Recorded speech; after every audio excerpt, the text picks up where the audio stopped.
Καλώς ήρθατε στο κανάλι μας σήμερα. Βυθιζόμαστε σε ένα περίπλοκο αλλά σημαντικό θέμα.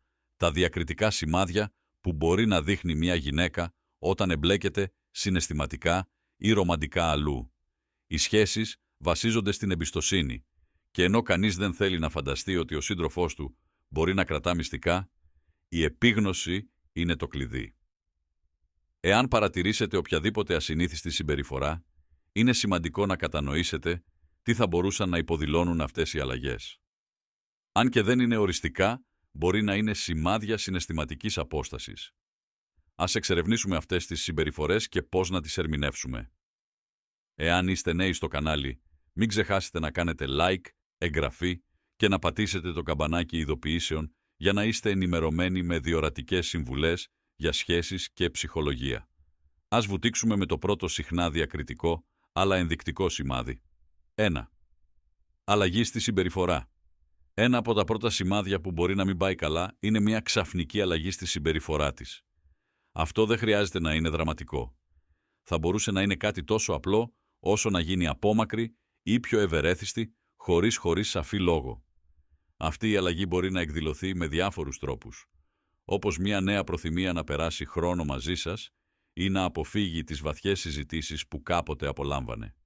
Οι σχέσεις εξελίσσονται φυσικά, αλλά οι δραστικές ανεξήγητες αλλαγές στη συμπεριφορά μπορεί μερικές φορές να υποδηλώνουν ότι η συναισθηματική της εστίαση μπορεί να βρίσκεται αλλού. Θυμηθείτε, οι άνθρωποι συχνά συμπεριφέρονται διαφορετικά όταν κρύβουν κάτι. Επομένως, η διάθεσή της, η ενέργεια ή η διαθεσιμότητά της μπορεί να αλλάξει. Μερικές φορές αυτή η αλλαγή είναι ανεπαίσθητη, όπως η απώλεια ενδιαφέροντος για δραστηριότητες που απολαμβάνατε μαζί. Ίσως κάποτε της άρεσαν οι βραδιές ταινιών ή οι πεζοπορίες του Σαββατοκύριακου, αλλά τώρα φαίνεται αδιάφορη ή αποδεσμευμένη. Αυτές οι αλλαγές θα μπορούσαν να υποδεικνύουν ότι την απασχολεί κάποιος άλλος ή μπορεί να είναι σημάδι άγχους ή συναισθηματικής αναταραχής που δεν σχετίζεται με τη σχέση. Ωστόσο, είναι σημαντικό να παραμείνετε σε εγρήγορση χωρίς να βγάζετε βιαστικά συμπεράσματα. Αναζητήστε συνέπεια σε αυτές τις αλλαγές με την πάροδο του χρόνου. Δεύτερη υπερπροστατευτικότητα του τηλεφώνου της. Σε ένα κλασικό σημάδι είναι μια ξαφνική υπερπροστατευτικότητα του τηλεφώνου της. Αν αρχίσει να το κρατά μπρούμητα, να το κρατά σφιχτά ή να το παίρνει παντού, ακόμα και στο μπάνιο, μπορεί να σημαίνει ότι κάτι κρύβει. Οι σχέσεις περιλαμβάνουν συχνά ένα επίπεδο διαφάνειας, οπότε αν νιώθει άβολα που βρίσκεστε κοντά στο τηλέφωνο της ή ενεργεί νευρικά όταν το σηκώνετε, αξίζει να το σημειώσετε. Ωστόσο, η αύξηση του απορρίτου δεν είναι πάντα ύποπτη. Μπορεί απλώς να εκτιμά τον προσωπικό της χώρο. Τούτου λεχθέντος, οι δραστικές αλλαγές στη συμπεριφορά γύρω από το τηλέφωνο της θα μπορούσαν να σηματοδοτήσουν αλλαγές στην ανοιχτότητά της μαζί σας.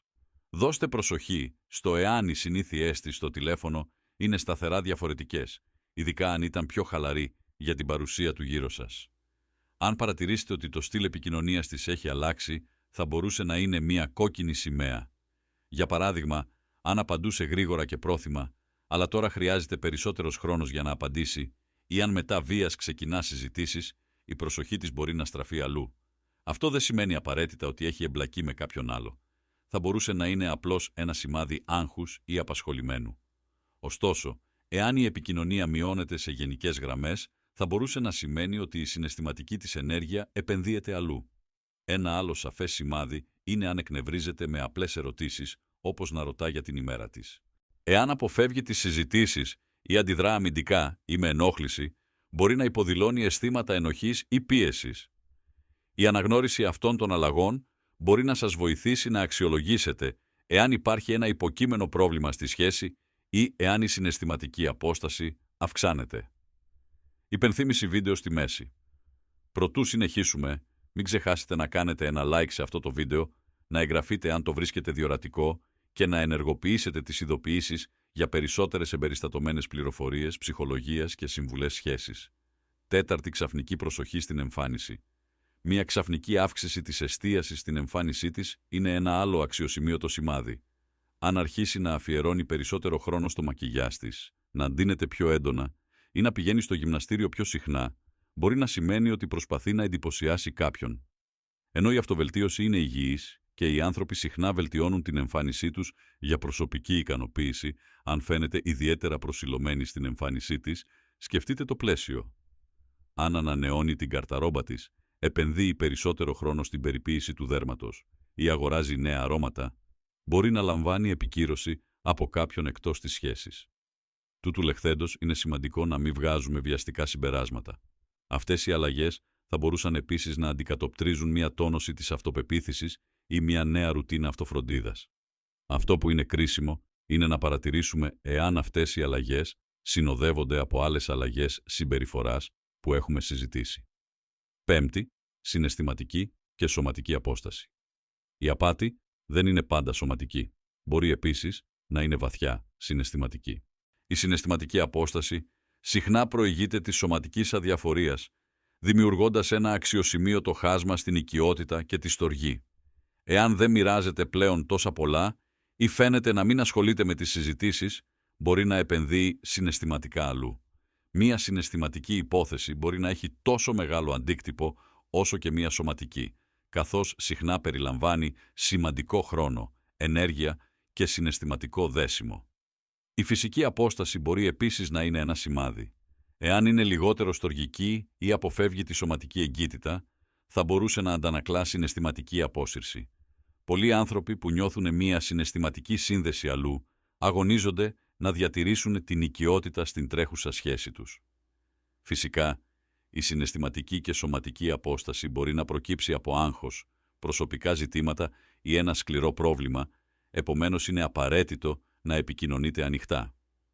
Σύναψη. Θυμηθείτε, αυτά τα σημάδια δεν εγγυώνται την απιστία.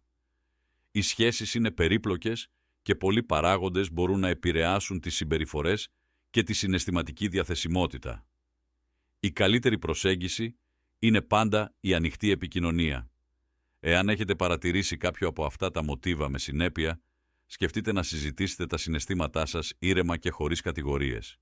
Μια υγιή σχέση ευδοκιμεί στη διαφάνεια και την κατανόηση και μερικές φορές μια απλή συζήτηση μπορεί να προσφέρει σαφήνεια και να επανασυνδέσει και τους δύο. Ευχαριστούμε που παρακολουθήσατε το.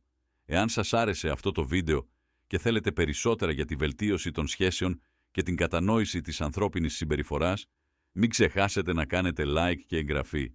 Μοιραστείτε τις σκέψεις σας στα σχόλια αν έχετε παρατηρήσει αυτά τα σημάδια σε μια σχέση ή έχετε κάποιες ιδέες. Θα τα πούμε στο επόμενο βίντεο.